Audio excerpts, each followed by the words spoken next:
welcome back to another video by me. Thank you for watching. I do appreciate it. You guys are awesome. In today's video, guys, I wanted to talk a little bit about my most recent tournament that I had, just kind of a recap of the tournament. Before I do that, shouts out to the hat, shouts out to Fat Cat. Show me your honey hole. If you show me yours, I'll consider showing you mine. Show me yours first. That way I can check it out and make sure that you know it's actually legit. And then call me in about 2 weeks after I do that, and I'll see if I can show you mine. I'll have to see where it's at and check the details and make sure the access code and all that stuff is good for you. Okay, so make sure to do that. If you call me in 2 weeks and I don't answer, lesson learned on your end. Okay, all right, but anyways, shouts out to Fat Cat and the sweet hat. So thank you so much, Fat Cat. But guys, today's video, I'm gonna talk a little bit about a recap from my most recent tournament. So I decided to hop in a tournament on fishing with the Chesapeake Reel Masters Fishing Club. They had a tournament running out of Occoquan River, and I hopped into this tournament. I joined the Chesapeake Reel Masters. You guys know I fished with MVKBA. That's the squad, that's homies. But I fished one tournament with Chesapeake Reel Masters last year, and I had a good time. I really enjoyed it, and I thought it'd be great to get back and connect with those guys again. Some great fishermen over there as well, and I really enjoyed the way they run their trails. Pretty awesome. It's really cool that we have like a couple of trails here that are local that I can hop in as a kayak angler, because that just means more opportunities to fish. And you guys know I love to fish. If you start a new trail tomorrow, let me know. I'll join the Joan. I'll come fishing. Let's go. But I had a blast coming up to fish with them. A couple guys that I got to connect with during that time, you know, they were fishing it as well. So really cool, pulling up to the ramp, getting loaded, dropping in, things like that. Now, like I said, tournaments on the Occoquan River. You guys know I love fishing the Potomac. Potomac is, you know, by far one of my top 3 favorite places to fish in the world. It's amazing. Amazing river. Some people hate it. I hate it on certain days. You know, it is what it is. Some days you just can't figure them out. Some days you can. But they said they had a tournament on Occoquan River. I said, you know, let's do this. We're on the Potomac somewhere. You know, let's check it out. Let's see what's going on. So I hopped in. Now this one, unfortunately, the wind has been really bad here in Virginia. Like really bad in Virginia. Maryland, Virginia, it don't matter. Anywhere on the East Coast, the wind has been terrible. I'm talking like 15 to 20 sustained with 30 to 40 gusts. I feel like it's like that every single day. So I had every intentions of getting out here to the Occoquan. I've never been to Occoquan River in my life.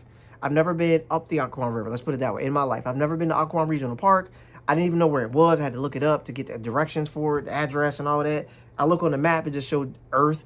So I was struggling with that part, but I did finally find it. You know, I tried to watch some stuff on it, check some stuff out, research some stuff.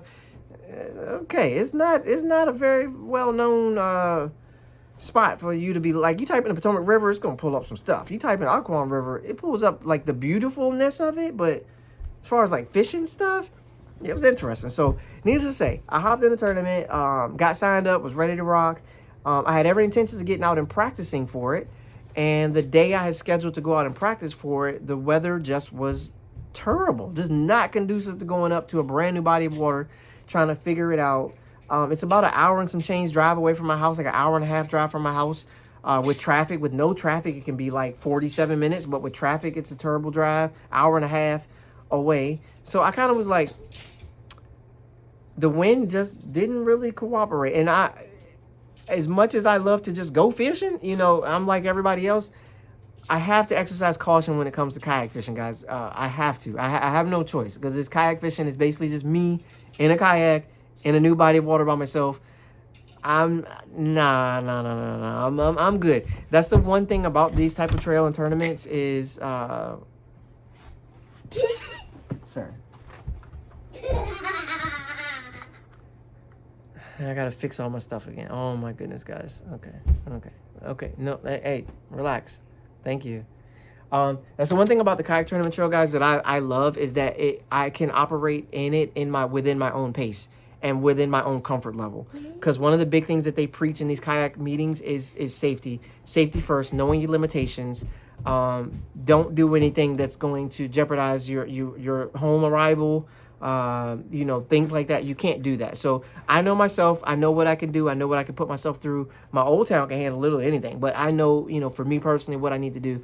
So unfortunately, it lined up that way where practice day, I was like, I set it on my calendar. I was ready to rock. I got up in the morning. I was like, we're about to get out here and get after it. And I look and I'm like, absolutely not. Absolutely not. So that's fine. You know, when I make a decision like that, I have to then live with the results of that decision. So if I do well or I don't do well, you know, that's on me, right? At that time, that's on me. So basically, I knew going into this tournament, I was going to be fishing a body of water which I had never actually seen in my life. I've never seen the Occoquan River in my life. Like I said, I've never been to the launch. I have no idea what this place is. I don't know what they bite up there. I don't know I knew the depths. I did do, this is the thing. Even though I didn't see it, I did technically see it, because I definitely went down it on Google Earth. I did my map study. I checked out the depths. I checked out contours. I checked out where it went from deeper to shallow, steeper banks, where there was grass, where there wasn't. I looked up all these things on the map. I did a ton of homework on it as soon as I signed up for it. I went through and did as much research as I could. That, I believe, is how I actually did decent in the tournament, is because I did do my homework ahead of time. The only thing was I just didn't get to actually see the water, and I'm really big on seeing the water. I'm just a visual person. I'm really big on seeing the water, kind of feeling it. You know what I'm saying? Being out on the water, just feeling it. This is how it's moving. This is how it's going. And then I take that information, process that, and then make an informed decision to be successful that day. So this one I didn't. I didn't get out there to practice, but I did end up still fishing it. The night before, we had a meeting to discuss whether or not we were even going to fish it, and to possibly change the boundaries of where we could go, just, again, out of caution, to make sure the anglers were safe, because the winds and stuff was going to be bad on tournament day too. So with that being said, I decided to fish it, got up early, got ready to rock. Didn't hit much traffic because it was 4 a.m. in the morning. Got there, got to the ramp.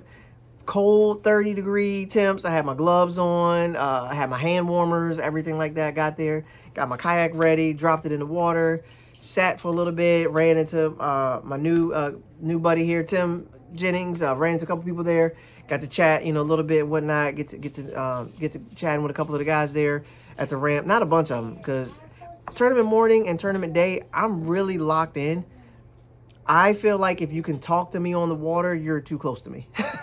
I'm just being real. I'm sorry, man. People hate. Some people probably just hate me. And I ain't mad at you, but I feel like if I'm in a boat or a kayak or a canoe or paddling on a rowboat or on a cushion, I don't really care what I'm on. If you can talk to me in a normal tone, I feel like you're too close. Okay, so I'm a little weird when it comes to fishing and people being close to me while I'm fishing. I'm just so I may not be the most talkative person tournament morning or during the tournament. I just want to take this time to apologize to people if they've tried to talk to me. I'm on a tournament. I got my mask up. I got my glasses on. I got my hoodie almost covering up my eyes. I'm looking at the water. I'm looking at my graph to make sure I don't run into anything. And then I'm just fishing. I don't really want to talk. I don't want to communicate. I know the kayak community is great. Everybody loves to communicate. People, I get all that. All that's fine. I'm just locked in. I don't know. I think it comes from playing basketball, man. I think it just comes from playing sports since I was 4. I think it's just a competitive side of me. It's just when I'm in a task, I'm in a task. I'm not in any other task. I'm in a task. And any task I'm in, I want to do well in. I don't put myself or my money into a task to then chat. I'm sorry. That's just me. And some people just go about it. They're just like, oh, whatever. They're just casting away, catching fish, winning tournaments, losing tournaments, whatever. I'm just different. And I like I said, I want to apologize to people if I come off that way. Talk to me once the tournament's over. We can chat for an hour and a half, bro. It's all. Call me the next day. We can chat for 2 hours. It's all good. Talk to me, bro. I'm good. I love talking about fishing. Just game day. I'm just locked, man. I don't know what it is. I don't want to talk about, because I'll be honest, guys, I watch some of these professional anglers or semi-pros or amateur league, whatever you want to call some of these dudes, man. You literally see the give up in them. You literally see them give up on the water. Like when they go from fishing locked in, making accurate pitches, to then talking about this and this and this, you can see how their casting gets different. Go after listening to this video, go watch some videos of some guys that start losing. Like, for example, let it be like day 4 of a tournament in the Elite Series, and day 4, and some guys winning by like 20 pounds, but there's still a battle for 2nd, 3rd, 4th, 5th, 6th, 7th, 8th. They're still within a certain range. You know who gets the 2nd? The guy that stays locked in. You know who falls to 7th? The guy that's just happy he got a check and is ready to go home. He checks out like And again, I don't blame them. You got to think, those dudes, some of those dudes at that point have been fishing for like 7 days. They're literally tired. There's no other sport where you're playing for 7 straight days, including practice and tournament day. Baseball players, I mean, they at least get to rest. You get a designated hitter. Basketball players, you know, they're always taking a rest break. Every other day they take a rest break and injured and heal up time. And football players, they play on Sunday. Shoot, it's break time. Bass fishermen, they go. So I get it when they check out, but I'm just saying, some guys stay locked in and they get to where they want to get their results. And other guys, you see them, oh man, I was cutting grass the other day, and let me tell you, man, Tommy came by and Timmy came by and Jimmy came by, and man, we got to talk, we got to firing up the grill. They done stopped casting and everything. And then you look over at Trey McKinney, and he's still going, because he's going to get second place regardless. It don't matter. He's still, see what I'm saying? So I'm sorry, guys. I just lock in. But anyways, back to the tournament. So Occoquan River, we launch.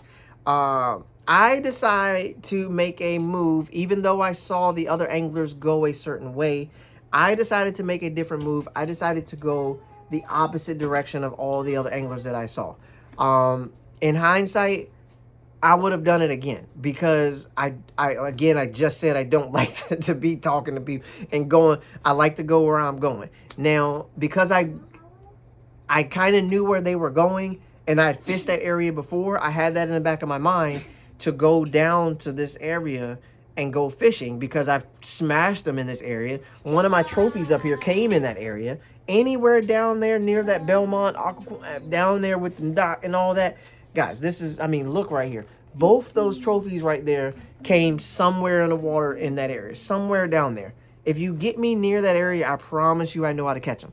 But I wanted to try to do something different, especially early in the morning, especially when you get a little bit of time to see what's going on. I saw what looked like some great stuff up on the other side, and I was like, look, I can make this work. I can make this work up here. If I get a big bite up here, if I can get 2 up here, my goal was to get 3 up there.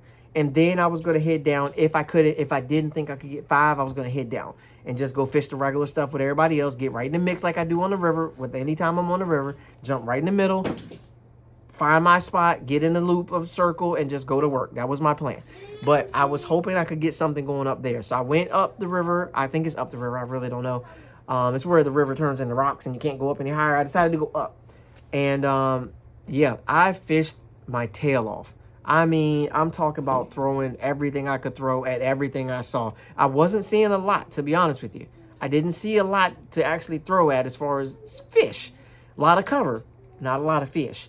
And the ones I did see did not look like bass at all. It looked like I was fishing for a whole nother species. So I decided to try that. I stayed up there. I threw my go-to stuff, some of the stuff I do really well with on the river in general, on other places in general. I threw my stuff. I got no bites. No bites, no bites, no bite, no bite, nothing at all. I'm fishing docks, I'm fishing bridges, I'm fishing wood, I'm fishing grass, I'm fishing, not a lot of grass, it's a little grass. Lay downs, stand ups, I'm fishing everything. Everything I can see, all my little finesse deal, my power deal, I'm throwing all, I mean, guys, oh Lord Jesus, I threw the kitchen sink at everything I saw.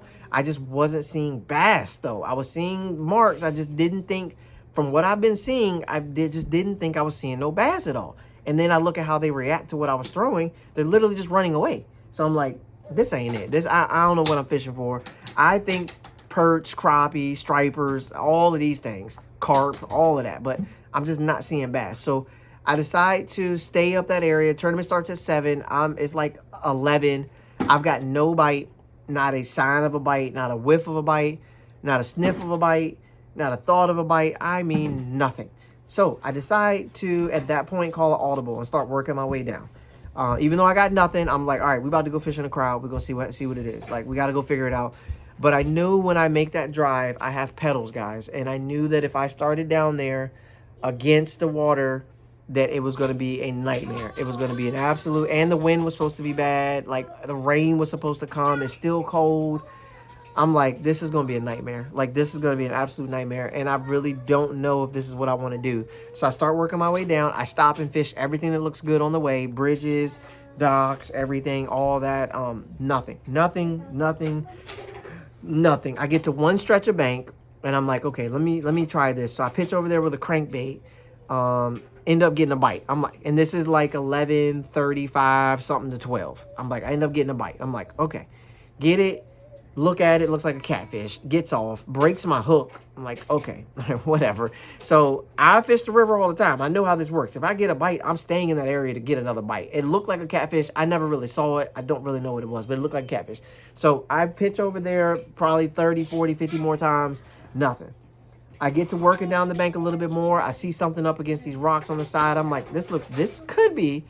Pitch over there, a beautiful little underwater, look like brush pile or something. I'm like, this looks nothing. I'm like, oh my god, this is a nightmare. I got 0 fish. Somebody's sitting at like 86 inches or 90 some inches or whatever at this point. A couple people at 70 inches. Hey, take it easy.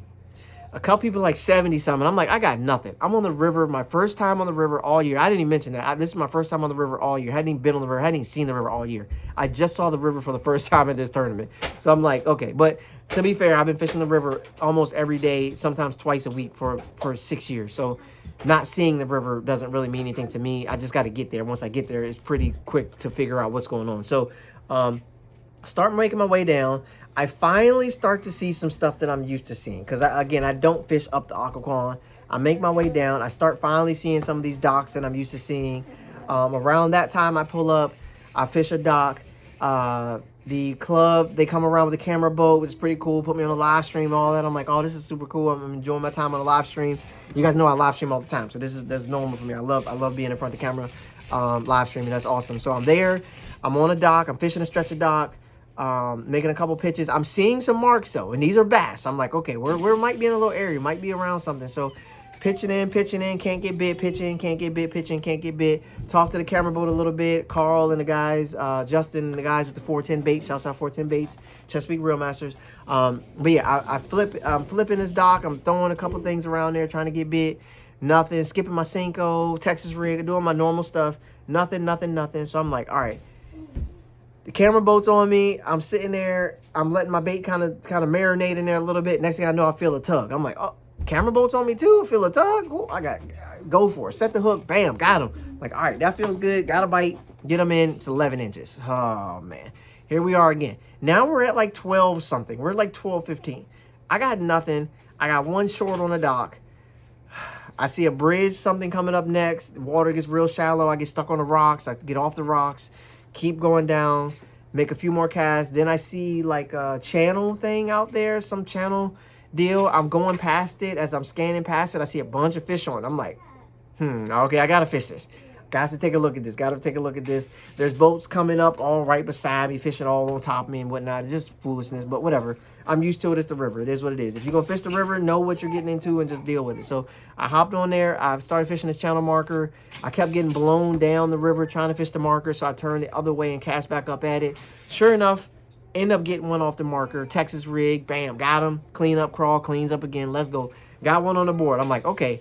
At least I'm not going to zero in the tournament on the river. At the very least, I'm not going to zero. So then I decide to stay on that. I'm like, I'm getting a bite. Let's go. And I'm still seeing fish on it. So I pitch in again. Get another. I don't get another fish for about 15 minutes or so. But I get another one. And it's a 15 and some change. I'm like, okay. I'm like, we're doing something now. I got 2 fish now. So I went from 0 fish to now 2 fish. Sorry about the light, guys. 0 fish now to 2 fish. I'm like, okay. I got like 29, 30 inches. You know, the guys are sitting at 70, 80. I just need, 20, 20 and a 15. And I'm, what's that, 30, 50, 70, 85, and I'm in the mix. So I'm like, oh, we're close. I was like, oh, we're close enough. We're close enough to do this. So I'm like, I got to keep going. So I stay at the channel marker. Keep fishing around. Nothing. Guys fishing on top of me, throwing a spinnerbait all around me and whatnot. Or nothing. Okay, it is what it is. So I switched baits. I finally tied on a drop shot. I hadn't tied on a drop shot all day. That's on me. I should have tied it on way earlier. I think I could have got more bites if I just tied on a drop shot earlier. But that's neither here nor there. Tied on a drop shot. End up hooking into a fish. I think this is the fish of a lifetime. This is a absolute giant mondo. I fight this fish for about 20 to 25 minutes. Within about 4 minutes in, I knew it wasn't a bass. So the way it was digging and running and moving and pulling my whole kayak around. Problem was it was pulling me off my spot. And that kind of bothered me. It's pulling me off my spot. So I'm like, okay, But that was one of the marks I was seeing. That was one of the bigger marks. I saw the mark come up. It ran right towards my bait. And next thing I know, I got this tug and it's running me down the river. Ended up being the biggest carp of my life. It was bigger than my son. My son is 40 pounds. This carp was bigger than him. I saw it on the side of my kayak. And we're talking like, I can't even show you the measure like that. It's massive. I'm talking like, if I tried to pull him in the kayak, I didn't want to chance it because, again, caution. I always exercise caution. To get that photo, to me, it wasn't worth it to be going sideways. So, and it was like 9 feet right there. So, no, I'm good. So, let him go. I fished the piling a little bit more. We're getting closer to like 1 o'clock, 1:10. I'm getting no more bites. Pretty much it completely died at that point once I caught that carp off of it. So, I was like, all right, I got to go figure something else out. I got 2 fish. I need 3 more decent ones, and I got a chance. Pull up on a stretch of docks. I see the majority of the club fishing literally right over here on the other side. Cool. That's great. I see where they're at. I ain't the type to just go up in there at that time. If I had been there earlier, cool. But not like 1:30, 2 o'clock. If I did go over there, I would have just found a spot outside of what they were doing. They were fishing a little area. And I saw another area over there that's actually absolute fire. I've sat there on one day and caught like 30 bass on an area that they weren't fishing. And I really thought about sliding around and going to that area. They might have fished it earlier in the day. I have no idea.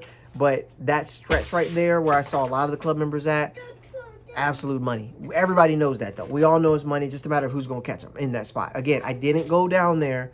I didn't practice there. I wasn't there early. I don't feel like I want to slide up in there and get on top of everybody and try to go nuts. I just let them do their thing. They were doing their thing. Let me try to find my own fish in my own spot. So slide over to a little dock area, pull in. I'm seeing marks all over the graph, right up on these little poles in there. And I'm like, okay. Now I just got to settle down. I got 2 hours left, or like an hour and 45 left. Let's lock in. Let's go to work. So I get to these docks, make my way back to my little favorite stretch by these docks, pitch in there, bam, got one. Light work, son. Let's go. And then I got mad at myself. Right at that moment, I got mad at myself because I made a mistake. I should have left my area at 9 o'clock or 8:15. We start at 7. I should have left there by 8:15 and started working my way down when I wasn't getting bites. That is the only thing I look back on this tournament and say to myself that my successful strategy has been, if I'm getting bites in an area with 1 bite an hour, I will stay where I'm at and grind it out. One of the right bites in an hour, I will stay where I'm at or run that same pattern all over the water. If I get one of the right bites. If I'm getting no bites, I cannot stay in a spot for 4 hours with not a single bite. I cannot do that. So that's where I reflect on my own ability and my own thing that I did. It's because I was seeing fish and seeing cover that I like, that I stayed where I was at. That's why I stayed. I didn't stay for no reason. It's just that when it didn't pan out, I should have left, and I didn't. So I run down here. I get fish number 3. Cool. Turn around, make another cast, fish number 4. I'm like, oh, man, you got to be kidding me.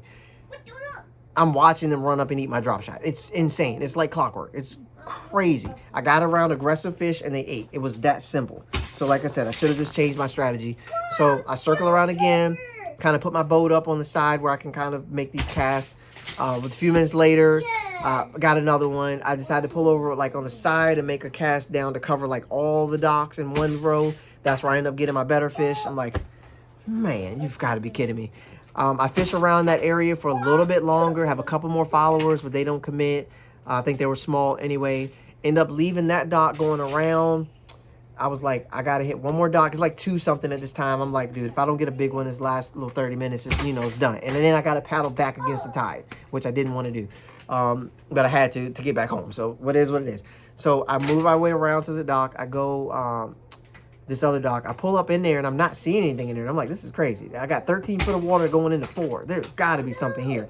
So I circle back around, and I look, and I'm like, oh, they must have just scattered when I came in. It was weird. But then they were all right back. So I see this dock, long, big piling, sitting in like 8 or 9 feet of water, or 5 feet of water. Somewhere between, I caught all my fish between like 4 and 10 feet. Like 6 and 10 feet, basically. 5 and 10 feet. 5 to 10 feet is where I caught all my fish at. So I see this piling, pitch in there with the drop shot, hop like twice, smokes it. That's a call. I'm like, man, and at that point, I'm just feeling terrible because I'm like, oh, dude, you messed up so bad. You messed up so bad. But it's the river. Like I said, I hadn't seen it. I wasn't dialed in with the river and what's going on in the river just yet. So I took my time. and pick this area apart. If I just came in and fished these 2 docks, I probably would have had a limit in an hour and been able to just call and look for a giant all day. Just flip every dock imaginable. That's usually my strategy on the Potomac. Get the limit and then just flip every dock imaginable, or find the best grass I possibly can find and then just stay there. Run every dock, flip, because I'll run into a 5-pounder on a dock at some point, 6-pounder on the dock at some point, or just sit in the grass and make as many casts as I can with a chatterbait or a Senko, or my little worm I throw.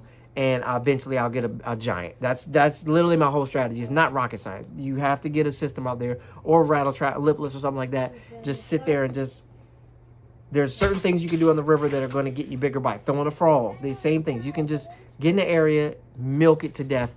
Eventually, one of those ones will be a big one, and you just got to land it. If you land it, and you might get 2 or 3 big ones, but you just got to land it. Most of the time, you're just getting 2 3-pounders, 2 3-pounders, 4-pounder, 2 3-pounder, 4-pounder, 2 3-pounder, 4-pounder, pound and a quarter, 5-pounder, 2-pounder, 2-pounder, 2-pounder, 2-pounder, 6 1/4, 2-pounder, 2-pounder, 2-pounder, 2-pounder, 2-pounder, 4 1/2.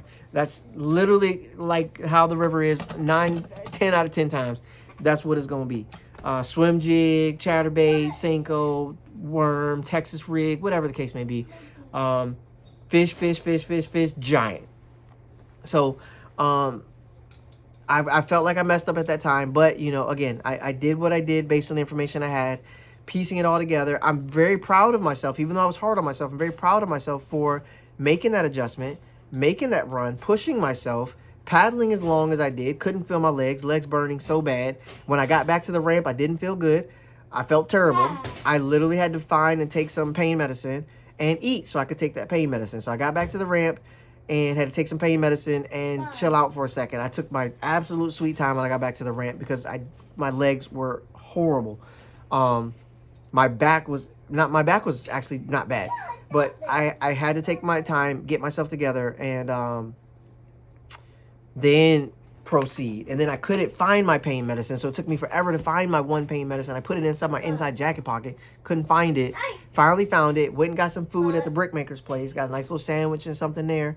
Felt good about that, ate my food, took my medicine, chilled out for a second, checked to see if they were still having a meeting, because they had a tournament meeting afterwards. There was no meeting after, they were done. By the time I was trying to head up there, I seen multiple guys come down the hill, so I was like, okay, dang it. So my apologies to the guys at CRM. I did miss the meeting, but like I said, I definitely had to take my time and sit. I even stopped along the way back to like just chill out, give myself a breather. I actually made a couple casts, looking for some crappie. I was like, if I ain't gonna win a tournament, let me catch some crappie and bring something back home that I can get my brother to cook for me. Didn't get no crappie. I mean, it was just anything I did in that Occoquan River just didn't pan out. So if you guys like, and I hear that place is actually really good depending on the time of year that you go. So I definitely look forward to getting back out there once the sting of not catching anything there settles down, which will probably be like four years. I'll go back and check it out again. But I thoroughly enjoyed the tournament. I had a great time. I'm really proud of myself for putting together a limit. Ended up having 5 fish for like 73 inches. Biggest was like 16.75. I needed 2-3 more quality ones to replace like a 12.5 and a 13. If I could have got rid of those, I would have put myself in contention, but I didn't, so I didn't. So therefore you have it. Tournament shakes out. I finished in 9th place, about middle of the pack.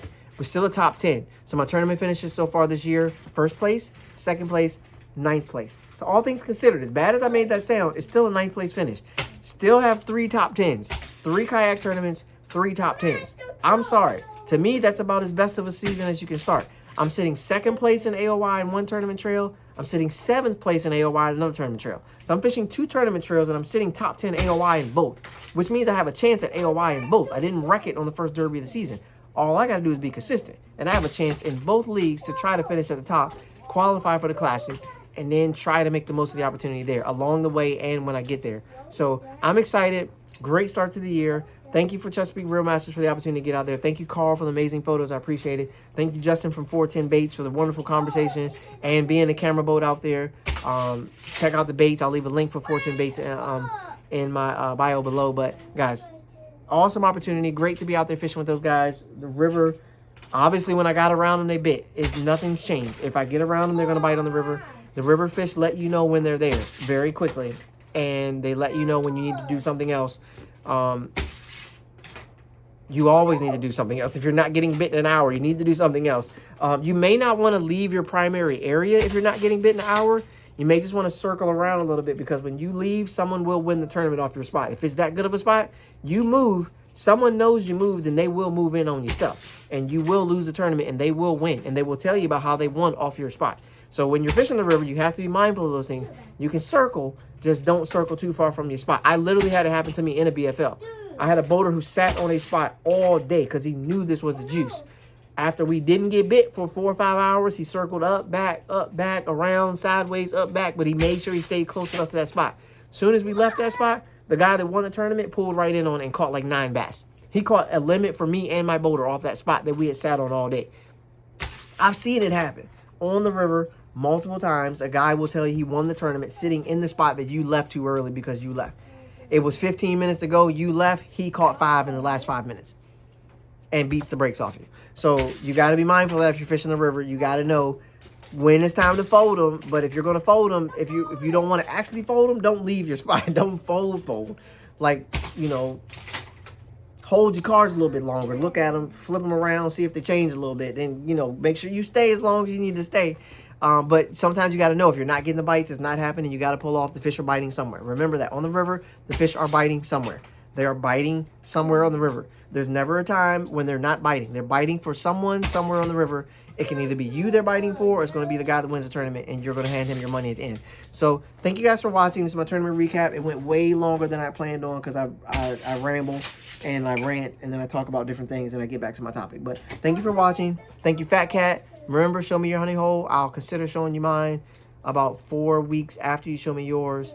If I don't answer the phone, don't be surprised. Okay, thank you for watching. My Bass and Furious. Yes, I have my own Bass and Furious shirts. I haven't even put these out in a while. I had these 5 years ago. But my Bass and Furious friends, I'm happy I can fit this shirt again because I can wear it again because I've been losing a lot of weight. So I'm very thankful when I put my shirt back on. Thank you guys for watching. I appreciate you guys. Are awesome. I'll catch you guys on the next one. Peace.